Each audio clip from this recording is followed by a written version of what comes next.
함께 성장하는 채널 써니즈 구독과 좋아요 부탁드립니다. 가끔 폭풍처럼 감정이 올라올 때가 있습니다. 분노가 치밀어 오르거나 감당할 수 없을 만큼의 슬픔이 올라오는 경험 해보셨나요?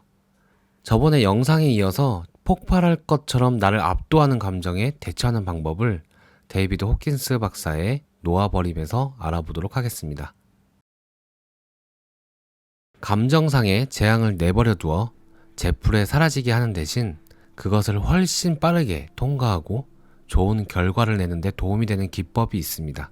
감정을 다룰 때 마음이 동원하고자 하는 평상시 기제는 억제와 표출, 회피입니다. 이런 기제는 의식적으로 사용하고자 할 때라면 해롭지 않습니다. 감정 압도 시의 기제 활용은 의식적으로 하면 바람직할 때가 많습니다. 이 방법의 목적은 감정을 해체해 하나하나 놓아버릴 수 있도록 감정의 양 자체를 줄이는 데 있습니다. 따라서 감정이 폭발할 것 같은 이런 경우라면 감정에 압도되는 순간 가능한 한 많이 의식적으로 감정을 제쳐놓아도 됩니다. 가까운 친구나 멘토에게 기분을 털어놓아서 감정의 강도를 줄일 수도 있습니다. 기분을 표출하기만 해도 그 이면의 에너지가 얼마간 줄어듭니다. 같은 상황에서 회피 기제를 의식적으로 활용하는 것도 괜찮습니다.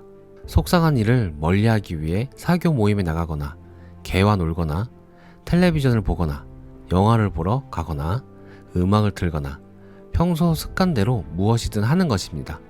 감정의 양과 강도 자체가 줄고 나면 전체 상황보다는 상황의 여러 작은 일면과 그에 따르는 감정을 놓아버리는 일에 들어가는 것이 가장 좋습니다.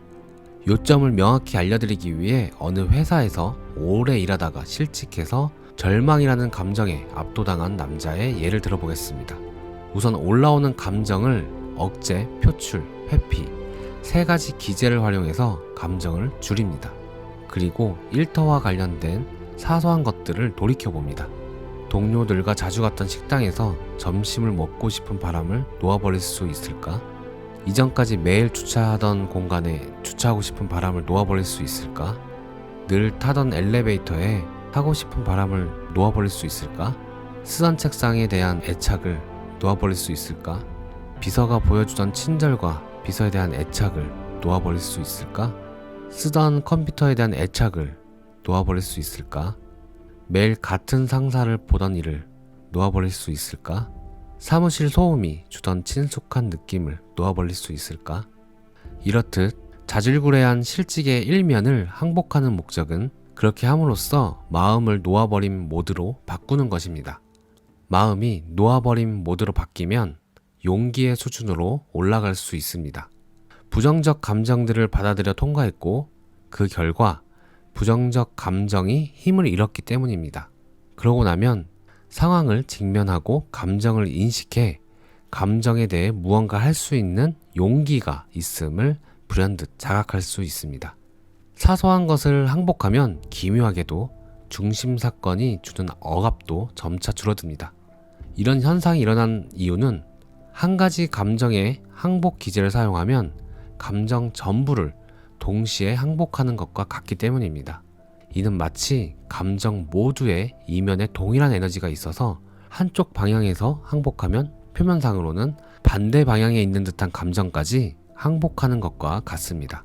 이 점은 임상 체험의 문제라 공감하려면 각자 개인적으로 시도해봐야 합니다. 설명해드린 4가지 방법, 즉 억제, 표출, 회피, 사소한 면에서의 항복, 이 방법을 적용하고 나면 이제 5번째가 명확해집니다. 사실 모든 강한 감정은 여러 부수적 감정이 합성된 것이라 전체 감정 복합체 또한 해체가 가능한 것입니다. 이를테면 실직한 사람은 처음에는 절망에 압도당한 느낌을 받습니다. 그러나 그가 의식적으로 감정을 줄여나가면 분노라는 감정이 있었음을 깨달을 수 있습니다. 분노는 자부심과 연결되어 있음이 보이고 분노는 억울함 형태로 많이 나타납니다. 자기는 이제 틀렸다고 하는 것도 자신을 향해 표출되는 분노의 형태입니다. 또한 분노에는 상당한 두려움도 존재합니다. 이렇게 연결된 감정들을 해체하는 작업을 통해 이제 곧바로 감정들을 다룰 수 있습니다. 이를테면 다른 일자리를 얻지 못하리라는 두려움을 놓아버릴 수 있습니다. 두려움을 인정하고 놓아버릴 때 가능성 있는 대안 전부가 갑자기 뚜렷해집니다. 그리고 자부심을 항복하면서 생각했던 것처럼 자신이 경제난에 직면한 것이 아님을 금세 알게 됩니다.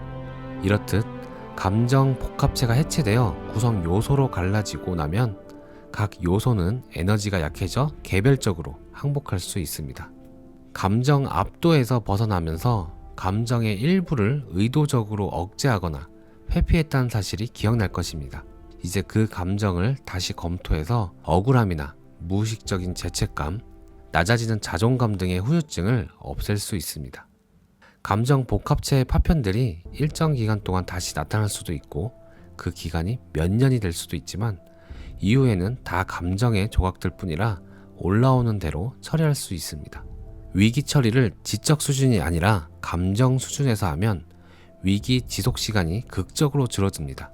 실직한 사람의 경우 지적 수준에서 위기를 처리하면 가진 생각과 가상 시나리오가 수없이 떠오릅니다. 생각이 폭주하는 탓에 밤마다 잠 못 이루는 고통을 받으며 마음은 위기를 검토하고 또 검토합니다. 아무런 성과도 없습니다. 이면의 감정을 항복할 때까지 온갖 생각만 꼬리를 물 것입니다. 아주 오래전에 감정적 위기를 겪고 지금까지도 회복하지 못한 사람들이 있습니다. 그들은 그 위기로 인해 삶 전체가 악영향을 받았고 이면의 감정을 다룬 노하우가 없는 대가를 톡톡히 치를 수밖에 없었습니다.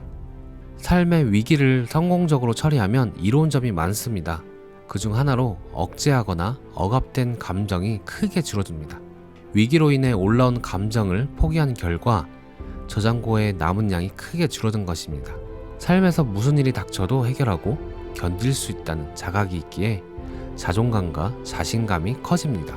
삶에 대한 두려움이 전반적으로 줄어들고 삶을 스스로 통제한다는 느낌이 커지며 타인의 고통에 대한 연민이 깊어지고 다른 사람이 비슷한 상황을 헤쳐나가도록 도울 수 있는 능력이 높아집니다.